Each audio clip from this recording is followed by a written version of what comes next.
એક વાત કહેતો હતો કે મારા મમ્મીને મારી જોડે સાંજે વાત કરી તેમની, તો એમને કીધું કે તું મારાથી આટલો બધો દૂર કેમ ન રહી શકે છે એમ એવું કીધું. તો મેં એમને કીધું કે હવે એમને કોણ સમજાવે કે એમની હાટું જ દૂર રહું છું. આ તો હવે મિડલ ક્લાસ માણસો છે, તો શું કરીએ, રહેવું પડે.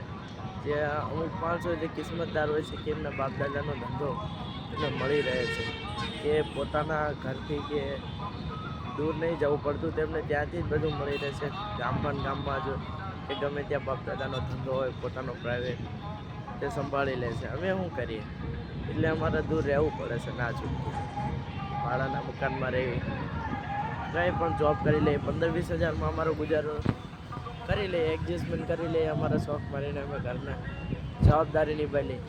20 વર્ષની ઉંમરમાં અમે આવી જવાબદારી લઈ શકતા હોય તો એવું છે, મજબૂરી છે, બીજું કાંઈ નહીં.